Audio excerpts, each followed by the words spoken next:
Okay, this is Dr. Harmon, and I'm making up that screencast we had yesterday that had so many problems, and I'm going to just simply go back and try to replicate or review uh, what we covered. Now, obviously, this is Module 11, and here are the things you have ahead of you. You have the multiple, and that's the Burger Dome, the two server case, and I reference you there, pages 516 through 521 in the Anderson text that's due by the 9th.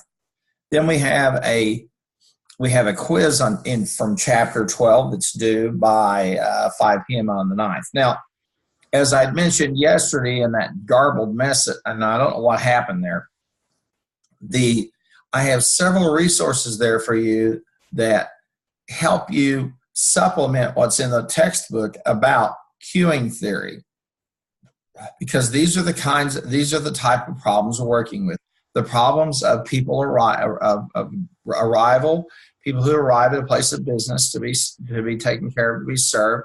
Then, okay, the amount of time they spend waiting to be served, how long it takes to serve them, and the probabilities that you'll have certain numbers of people at a given time. And we're going to look at all that this week. We're going to focus on those issues. So as you see here, as I mentioned yesterday, I really think it's worth your while to please go over and take a look at all of these resources, because they show us the issues involved in terms of dealing with queuing theory. Now, let me say this also. I mentioned this yesterday. Okay, I'll move this out of the way here, and I want to go over here to our textbook and pull it up here.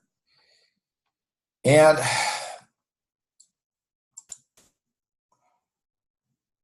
we're going to be over here in chapter 12, I believe, because chapter 11. Excuse me. Waiting line models. So we're going to go right over there and want to spend some time before we talk about the cases to just talk about this whole notion of waiting lines and how we deal with them and understand them.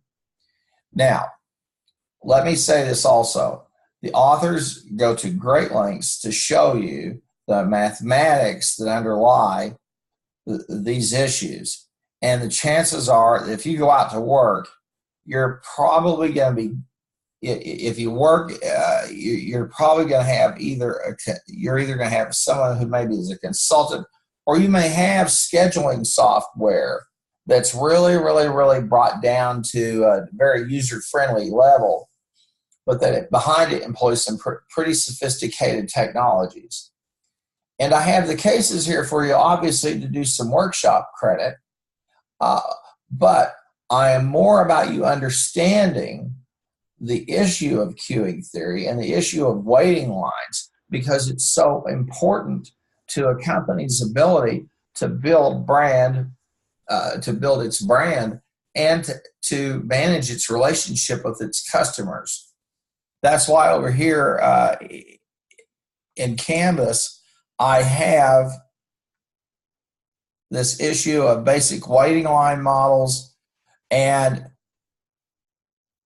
some of the ways that we can evaluate those using the norm distribution, or the inverse of it, which is the norm inverse, and talking about that function, because the authors are going to show us some ways that one can predict within a range how many people will be arriving and thus be in the waiting line.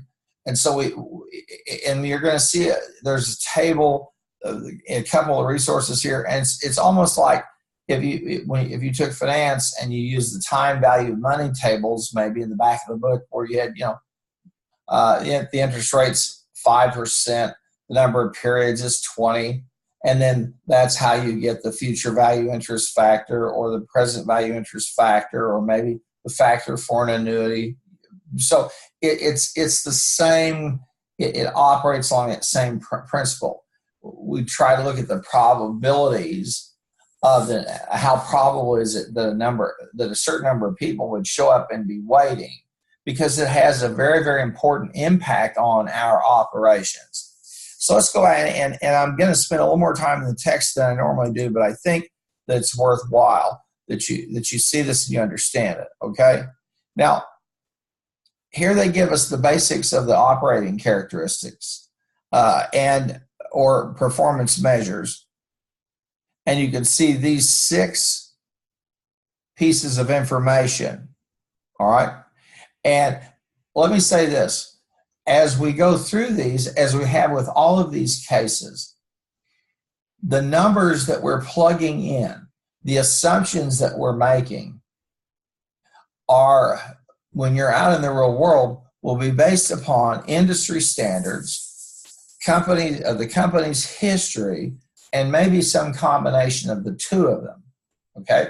So that you understand the difficult part is not using a model like you have in these spreadsheets or some of the software that's out there that will do this. The problem is understanding the nature of the distribution that feeds your waiting line. And then the issue of how long does it take you to service someone. Now, a customer, which is why, as I have back over here, and I have two examples to show you how powerful this is. One of these is 10 minutes that changed Southwest Airlines future. You really would be smart to see that. And at the same time, reducing work in progress at a frozen food manufacturer.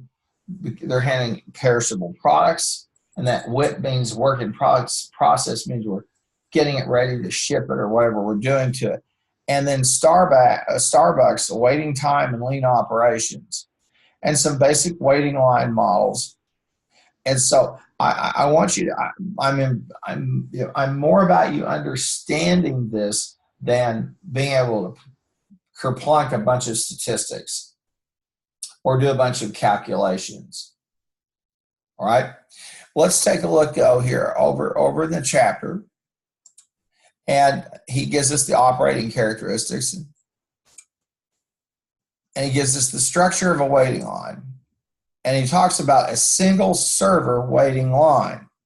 Okay, and here at the very bottom is the simplest of all queues, or what we would call a waiting line. Here we have the customer who arrives. Now, notice these dots around. This is our system. How do we handle that customer? What do we do with them, etc.? And once they're into the system, they're in the waiting line. Now, as you see here, we have a server who does the order filling, and the customer leaves after the order is filled. Now, this is the two purest examples of this, all right, would be a car wash, an automatic car wash, where people drive up to the place, they put their credit card in, they order the type of wash, they drive up, and they wait, and then they go through the car wash, and they're out. Because we're interested in two things. How is this happening, and in what way, i.e. the distribution, and then serving time and order filling. How fast or easily do we do this? And it's one thing to drive a car up and then, you've ordered all the bells and whistles in terms of cleaning your car, and then it goes into this automatic car wash, and it's timed, and it does all these different processes, and you're out of there, and the owner knows how many minutes it's going to take. So the owners of like a car wash, obviously, if it's raining, it's problematic. Otherwise, they have to have a sense of the peak times that people arrive, etc. That's why we look at the operating characteristics. But this is the simplest of them all. A single server waiting line, and we're using this case called Burger Dome. And now we have to talk about the distribution of arrivals. And here in this 11.1, the authors show us the formula, okay, to compute arrival rate. Okay, how soon do they arrive? Okay. And he gives us an example of the Burger Dome where they have 45 customers per hour. And then you start to take how many customers would we have per minute, and you begin to compute these data, okay? And then we start to look at the probability that we're going to have that number of people. And here are the Poisson probabilities. Now, again, as I've told you before, and I'll come over here to the annotation, okay? A Poisson distribution pretty much flows like this, a stair step, okay? Here's breakfast, things die down. Here's lunch, and then things die down.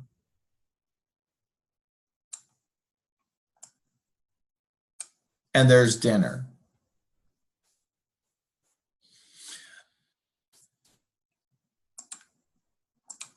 As you notice, we're looking at some uneven periods of time, and so we have to be, this has implications, of course, for the number of people that we're staffing, okay? And the number of people that we're staffing, and at the same time, we have to be prepared to have the physical setup arrangement. And let me say this, waiting line theory, queuing theory, is a course all into its, actually, there are degree programs out there in logistics that they focus on this almost exclusively, because the queue and the waiting line is the basis for a network. Okay. Oh, so we see this. We can compute the probability. Okay, and we're done with that. Okay. So let me get my handy eraser off of here.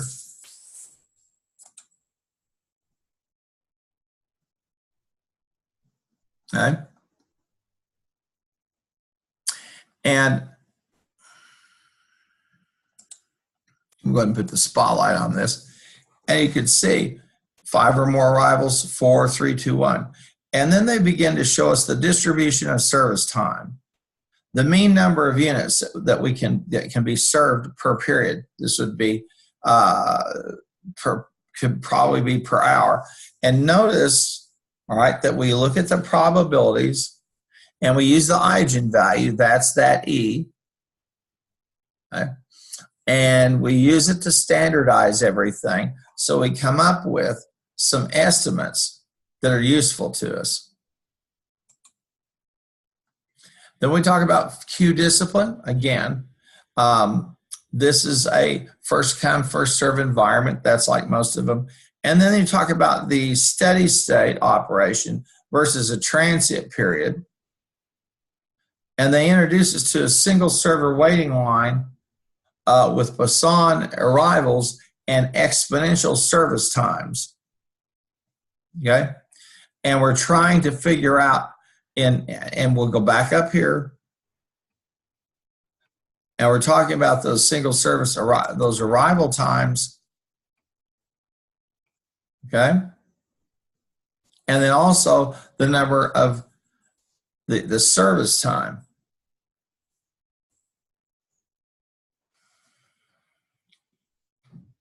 And notice what we're doing. We're taking the service time and we're taking 1 minus the eigenvalue. And that gives us the percentage of time for service time.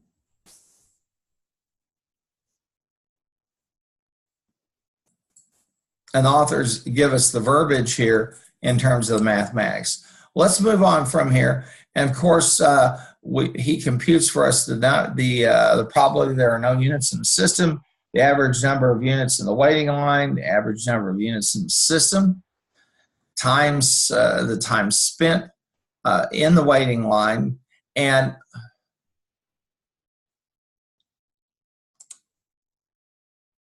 I'll get this spotlight thing off here.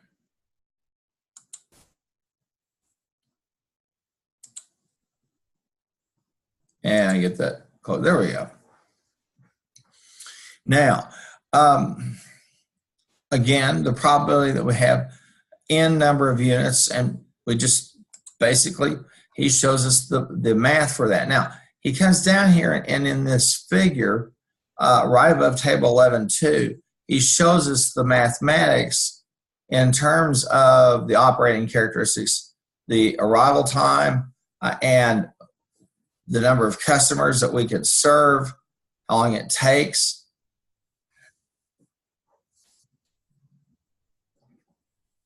And so we're concerned about the waiting time. And you can see he walks us through the probability of the customers in the system for the burger dome, the waiting line problem. So we have the probability of how many customers are arriving. We've got 0 all the way up to 6.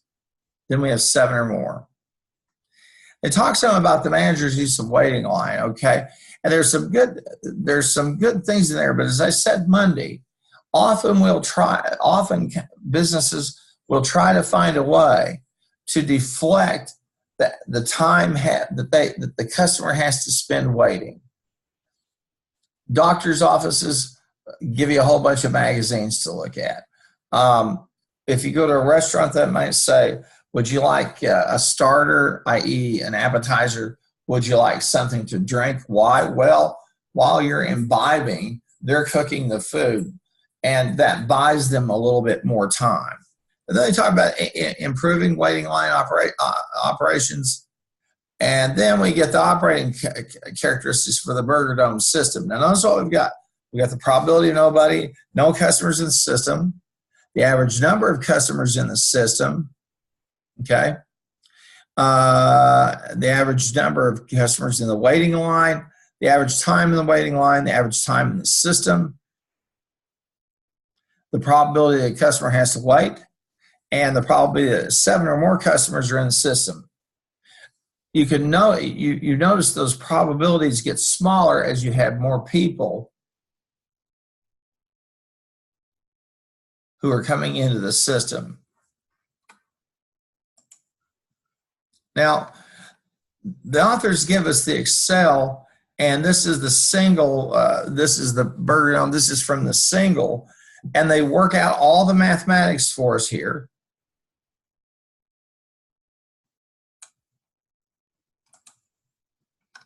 And they give us some notes and comments.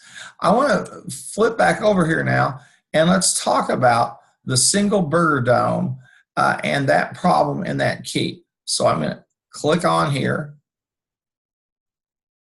and then I'll download it.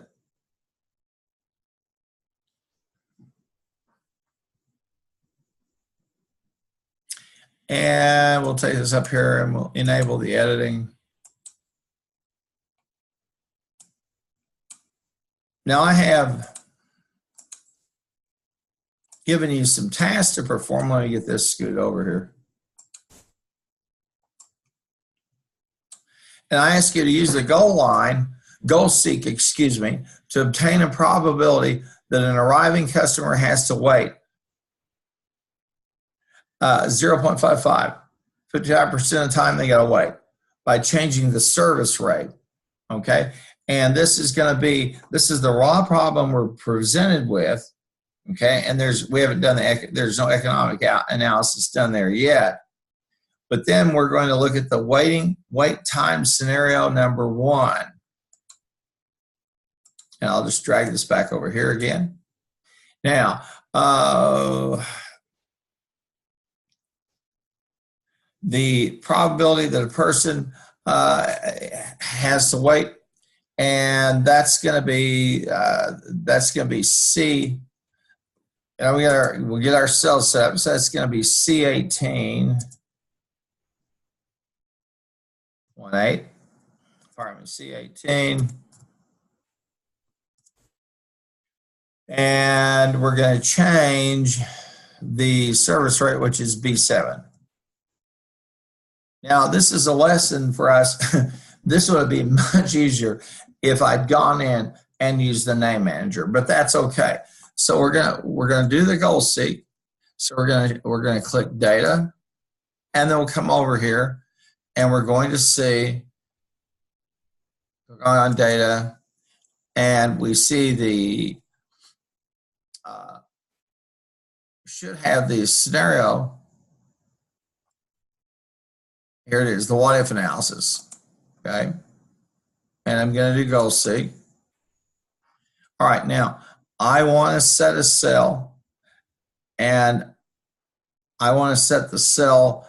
We'll scroll over here. It's going to be, I want to find C18. Okay, to 0.55. Okay, by changing the service rate. And that's B8. Okay, and we'll click OK.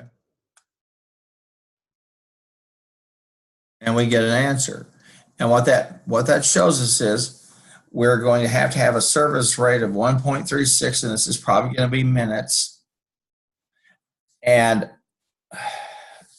could be an hour, but it's a burger dome, so we're going to assume it's minutes.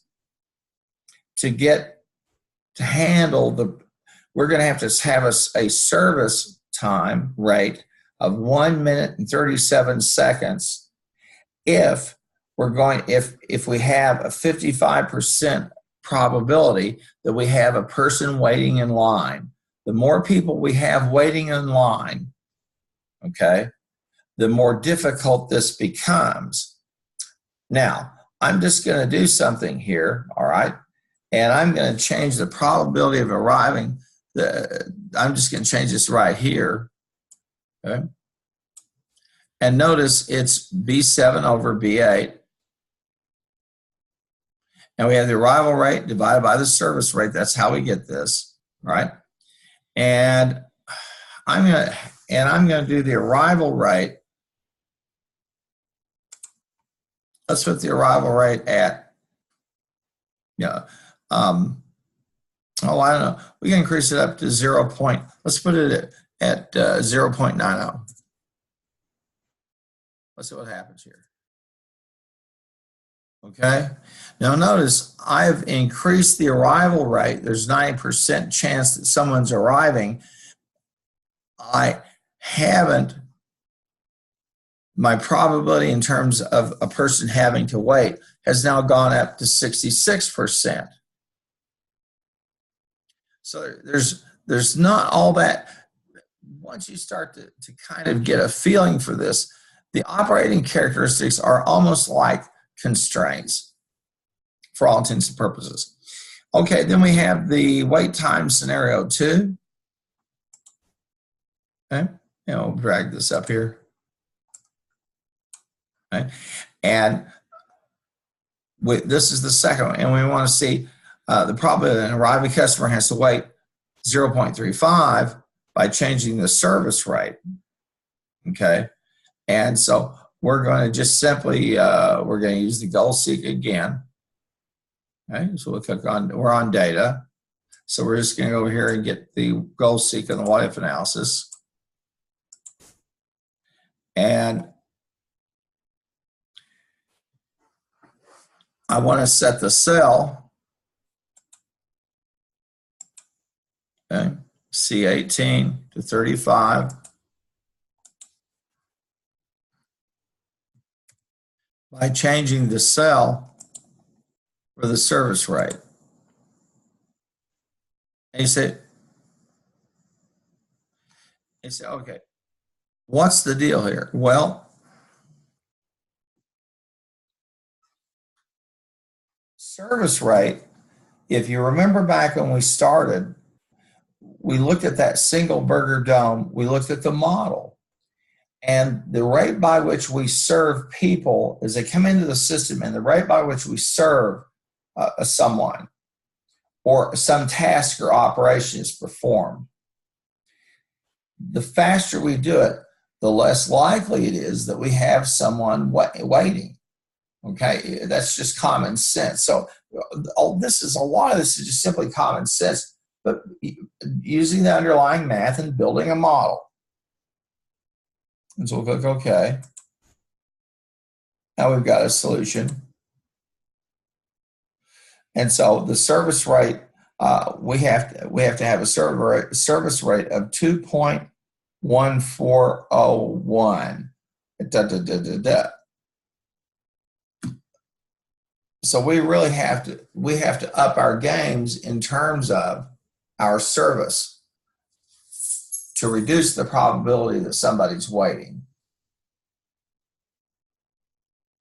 And here's the original solution.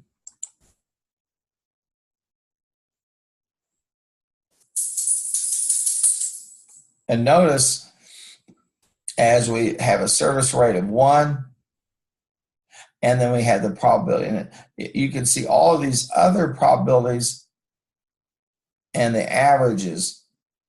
And again, we're trying to standardize these data. An average time a customer spends in the system, okay? And I'll just click on that. I'll show you the average time they spend in the system is simply, it's C16, which is the average time a customer spends in the waiting line, okay?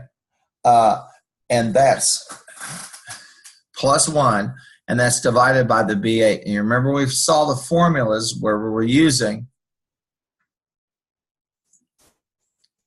that to compute the service rates and those probabilities. So it's not, the single model is not overly complicated. It's when when we go to multiple service bins, etc. Well, that's the single burger dome key.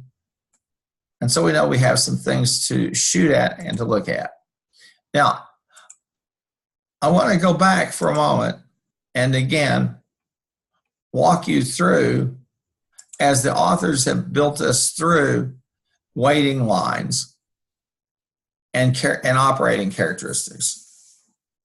The probability of customers in the system, and follow along the average number of customers in the waiting line, the average number of customers in the system, okay, the average time in the waiting line, that's minutes, the average time in the system, 2 minutes, and the probability that an arriving customer has to wait, 60%. The probability that 7 or more people are in the system is 0.0208.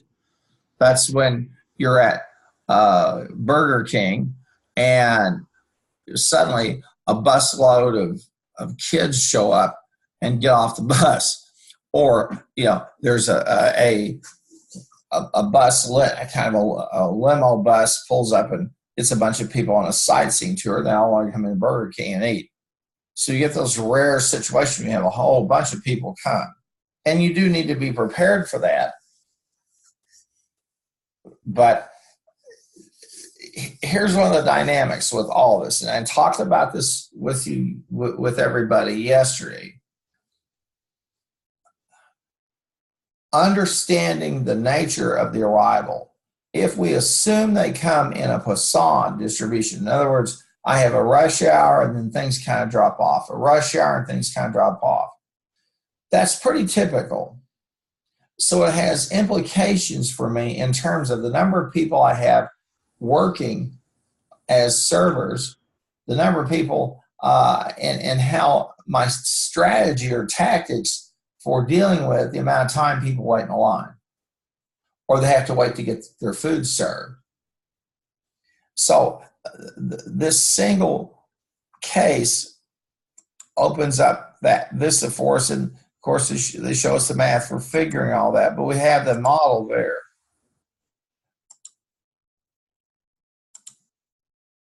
And again, we're looking at distributions. And here it is again. If you see that you can understand, the more customers that arrive, the more people I'm going to have in the waiting line, unless I dramatically reduce the amount of order filling. It's that simple. Well, that's pretty much that's the key for the single burger dome. Let's go back now, and we're going to talk about what we've got upcoming. All right. Now we have the multiple burger. We have the multiple upload the multiple here, and this is the Burger Dome to server situation. And that's over on pages 516 to 521. So let's take that real quick. We'll go over there to 516. Okay. And we'll have to scroll over a little bit. Turn to the pages.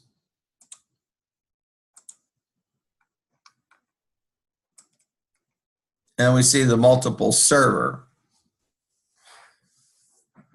And again, we tried to define a model mathematically that shows us a steady state. Okay. Here's this 2-server waiting line. Here we have people who arrive and they're outside of the system. Then they go into the waiting line. Now, in this case, what happens, and I'll just show you real quickly, you should understand this, but just to make sure, this customer will go over here for service. This customer will go here for service. This customer is going to go to the first place where someone is served and they're gone. Now, if I am not cautious, I can end up with this person waiting this amount of time plus this amount of time, and then their own waiting time, and I have a problem. You say, well, I could add another server. Yes, you could, but it's going to become more costs. And this is important for you to understand. The 2-dome server waiting line really can become problematic if we're not careful with what we're doing.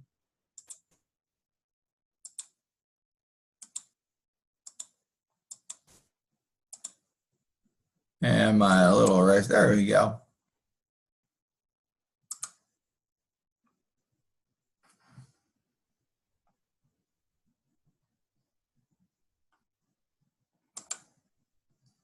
Now, we see the arrival, and again, we're building the probabilities that the units are in the system, the waiting, average number of units in the waiting line, etc. Again, the mathematics of it is wonderful. Now, here's that. Here is the table for multiple servers. And again, this table, like the earlier one I showed you, is the same story, okay? And that is, given the number of servers, all right, what we get a factor here for multiple server waiting lines based on the number of servers and using that ratio.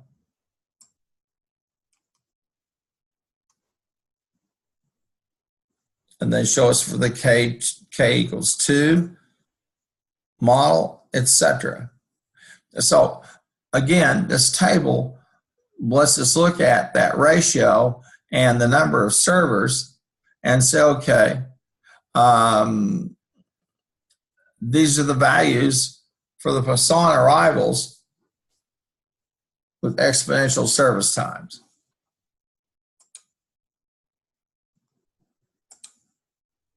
And they walk us through that process.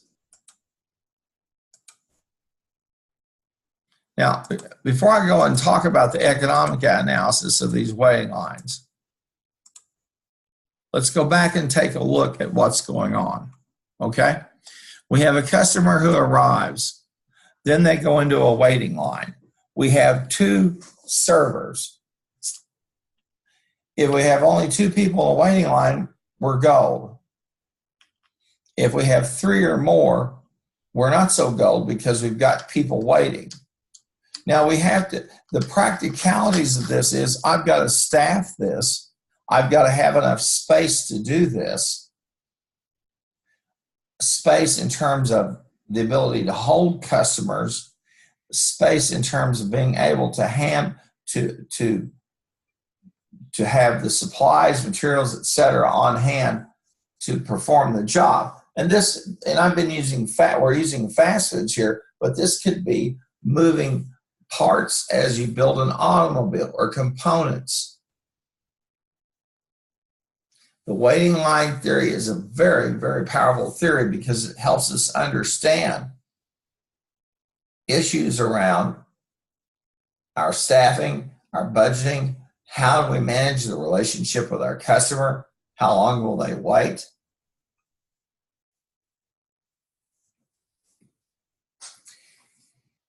Then we build the mathematic model under it. Okay. Now, the two server that's going to be over, and as I said before, they walk us through the cases 516 to 521, and we're in chapter 11.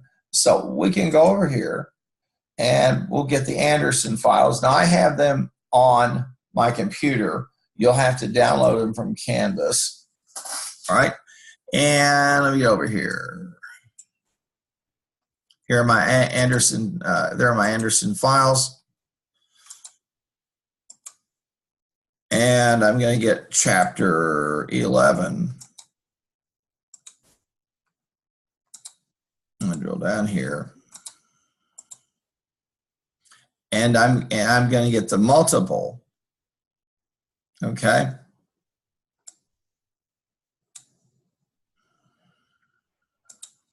And let's look at it for a sec.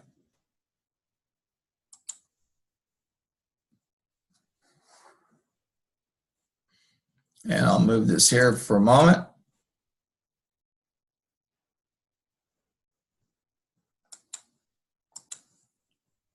So we can enable editing. And it's got some macros in it. Okay. And since they are, let's take a look at the macros for just a minute. So I'm going to click on View. Okay. And let's see what the macros are in here, and we'll view them. Well, okay, I guess they had some that were enabled. It gave us the warning, so it must have had something. Okay. Now, here we've got the number of servers. We have the arrival rate, and we have the number of then we have the service rate for each server. Okay. Then again, we walk through the operating characteristics.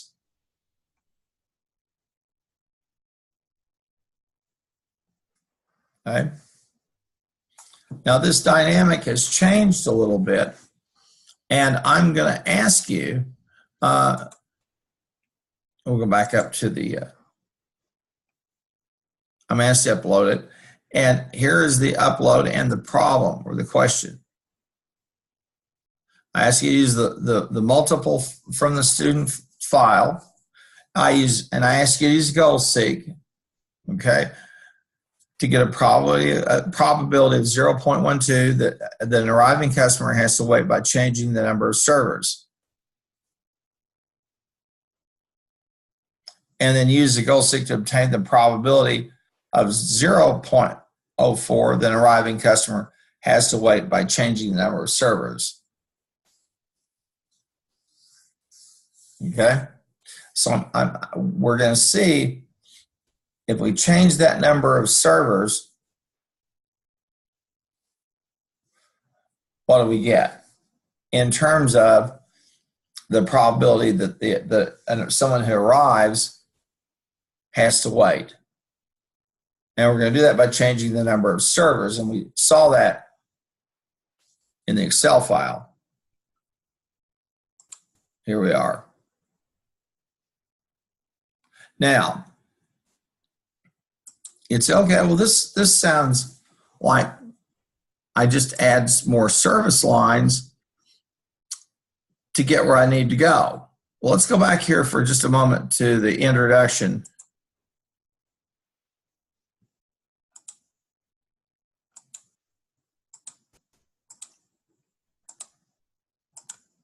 Now, if I want to find that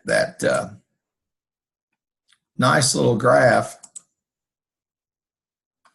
I think it's probably going to be down here in the economic analysis of waiting lines. Okay. I mentioned this yesterday. Okay. If this looks like suspiciously like a total cost chart, you're exactly right. That's what it is. In this case, it's convex. It's like a dish. And notice we have a familiar theme. Here on the y-axis is the total cost per hour. On the x-axis is the number of channels, that is servers. And so we see we've got the total cost, the service cost. Notice it's a fixed cost and it's linear. And we assume that it's linear. The more channels we add, obviously the total cost per hour goes up.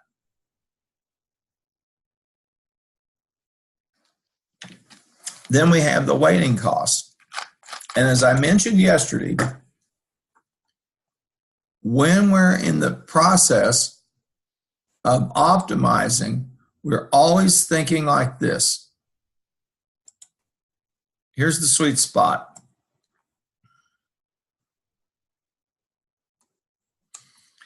This is the point where where we've optimized. I want to erase that. I don't like how that looks. I didn't do it straight. Let me draw again here.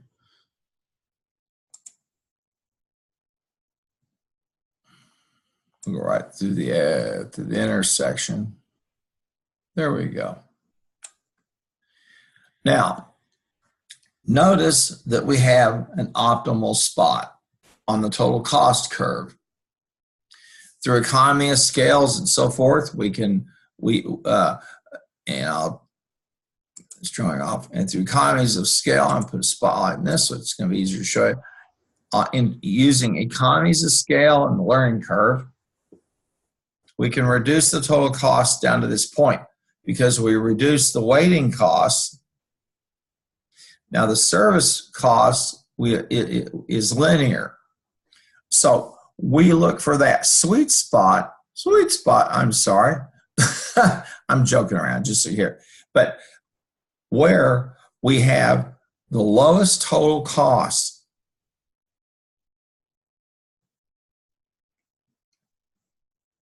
And that's what we're trying to achieve. Now,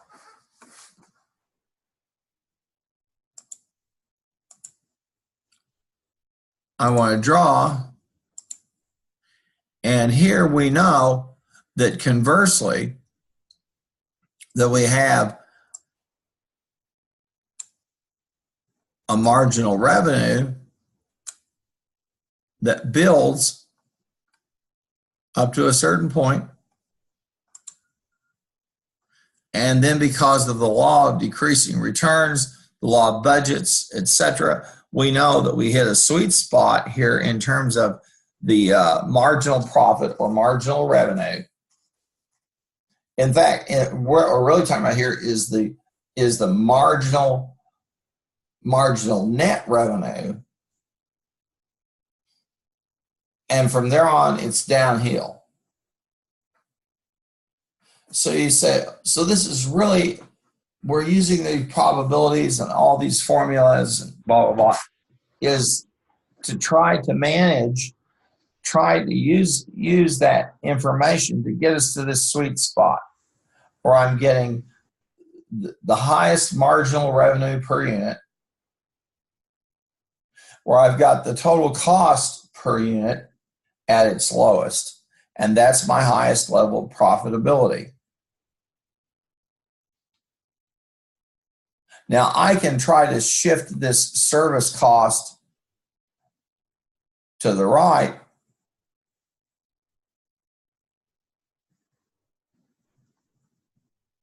or to the left and see what dynamic might occur. But we're really looking at a range here in terms of total cost where I can be, and a range here in terms of marginal revenue.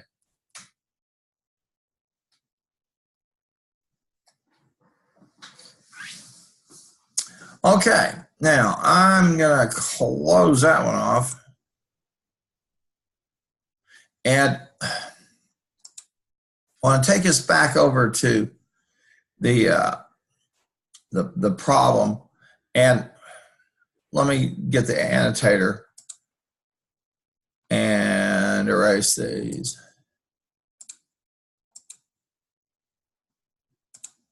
So you'll have, this is the problem, and in this first model we're trying to obtain a probability that of 12% that an arriving customer has to wait. And we're do that by changing the number of servers. It makes sense. If I have more servers, I'm in good shape. I should be able to serve more people. And then here's another where I try to change the probability down to 0.04 that an arriving customer has to wait by changing the number of servers. There's a practical element to this problem, and I'm sure you've seen it. It's this. Yes, if I add more servers, I can handle more people. But just as I showed you on the chart, there's a point where the marginal revenue from each transaction starts to plummet. This is economics. It's just pure and simple. So I want to find that sweet spot where I maximize my marginal revenue, I minimize my total cost, and thus I'm maximizing the net revenue. Okay? And that's what we're doing. And so we're making a trade-off. Now, some of the practicalities of this type of thing are, let's take the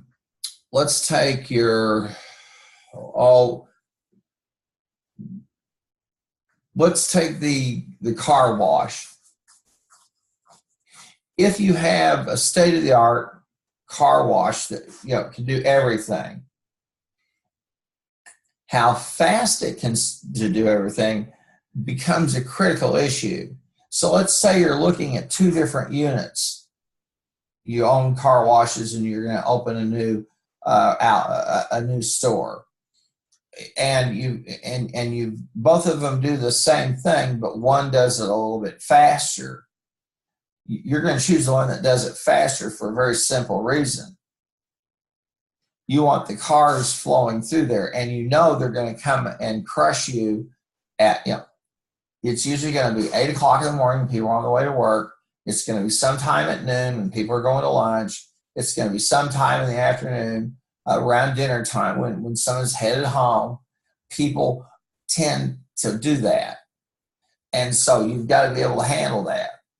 Now, can you afford, if it's a machine, that's one thing. If it's servers, then you're going to resort to a scheduling pattern. So like somebody like Walmart does, it says, okay, on Saturdays, you work from 9 o'clock to 1:30, and then you come back at 5 o'clock for the second rush hour.